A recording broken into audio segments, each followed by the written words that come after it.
think we're on YouTube right now. What's up, my YouTube friends? Well, we are mocking up the fittings for Trenton's water bypass on his storm motor here.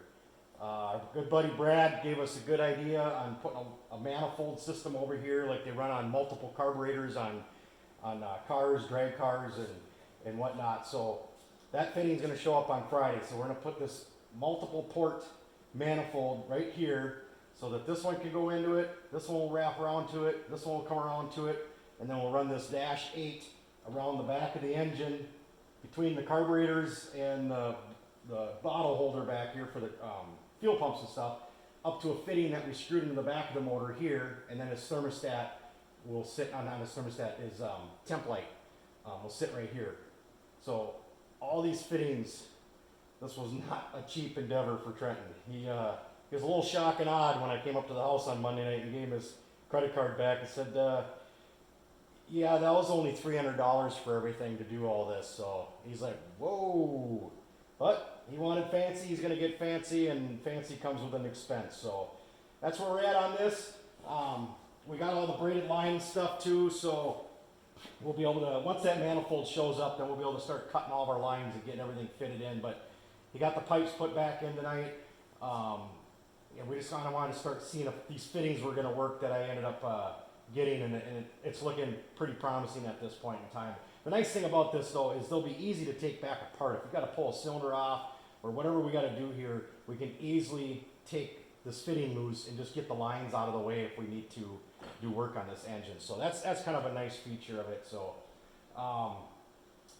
yeah, ever since I announced that we're taking on 2 new projects, I got a lot of guesses. A lot of people are commenting on what they're thinking we're going to build, and that 800 RMK over there is not part of our project list. That is only a sled that's Trenton's doing a little work onto it. He's trying to just fix up a few things on it that ain't quite right, but nope, that is not part of it. In case you spotted that in the background and you're like, oh, I know what he's building next. Nope, just that's in for repairs. That's all that's going on with that one right now. My BRAP can showed up today also. No, I'm sorry, I take that back. That showed up yesterday. So here's that stainless muffler I bought. It's an 8-inch body, 2 1/4 through. I've already started cutting on it. I already started cutting some of my stainless fittings here and stuff to try and make my turns. Yeah, I don't know. I got a ways to go on this thing yet. Here's my main pipe that's going to come this direction here, and I don't know. I'm not overly excited about how long this pipe has to be to get the muffler sitting at an angle to go out the exit down here. So this is still a work in progress here. I just started this about a half an hour ago and started running some pipe in the bandsaw and doing some cutting.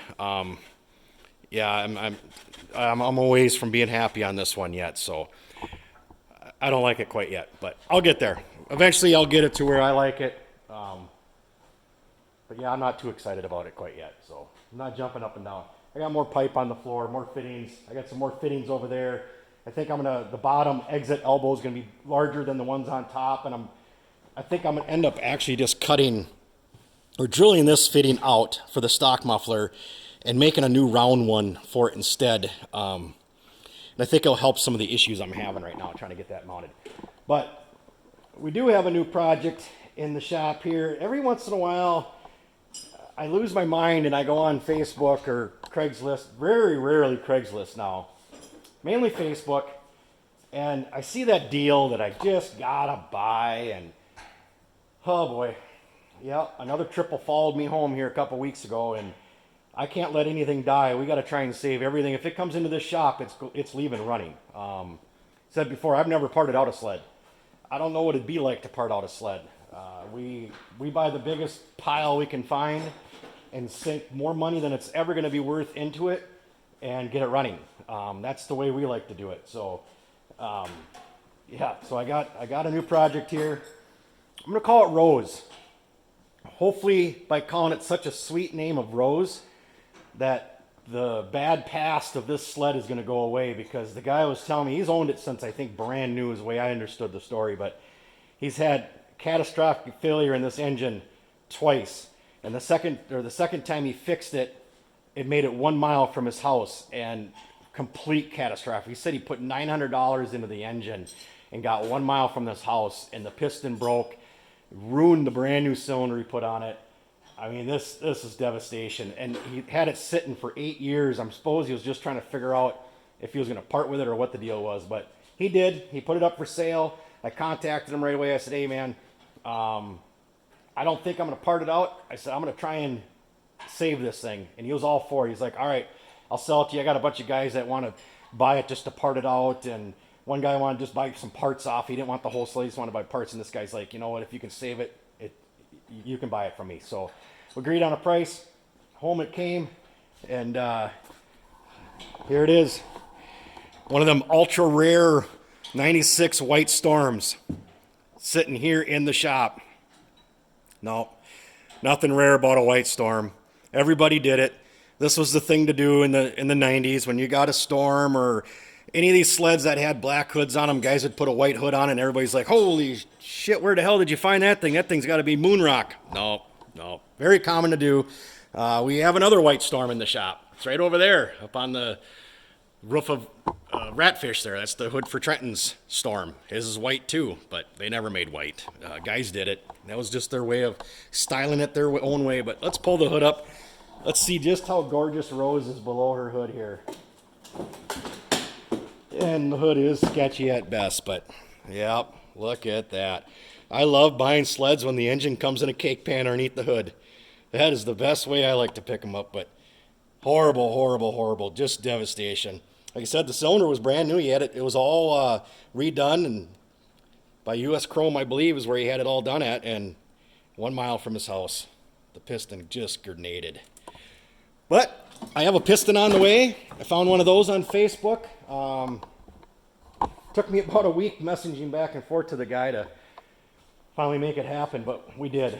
I think it was supposed to show up today. I haven't gone up to check my doorstep quite yet. It's either going to be today or tomorrow I'll get here, but whatever.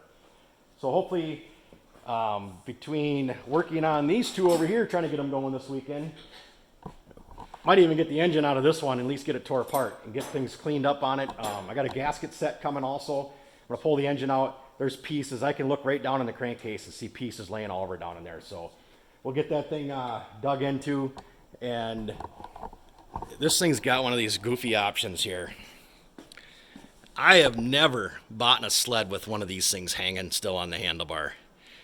Some people say if you pull this thing hard enough, a parachute will pop right out of the trunk. I doubt it, because I looked in the trunk. There's nothing in there. There's no parachute. But whatever. No, I just can't believe how a sled that was sold in 96 still has this thing hanging from the emergency lever that lets you know, before trying to move this snowmobile, make sure you undo the emergency brake. Or parking brake, I'm sorry, the parking brake. Yeah, God, who would ever think of that?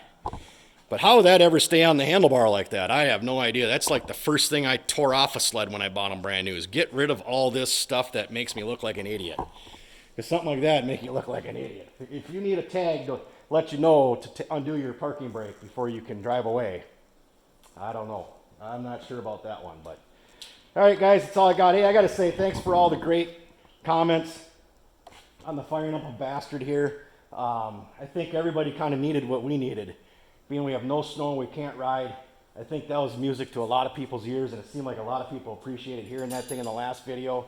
A lot of great comments on it, and I wish y'all could have been here standing in the shop while that thing was singing, because, man, it would have been cheers and beer cans slapping all over the place, because that thing, it just sounds just wicked. And sounds like some of you maybe even drove your wife out of the house, because a couple people commented, yep, wife's standing outside screaming at me because I got the surround sound just blaring. So, but thanks for all the compliments on that, guys. So that's it for now. Yeah, we got plenty to do. We just keep bringing it in, and Trent can never stop over here. He's just always wrenching, trying to get things done on it. But man, is that motor looking just gorgeous. Just gorgeous. All right, guys, thanks for watching.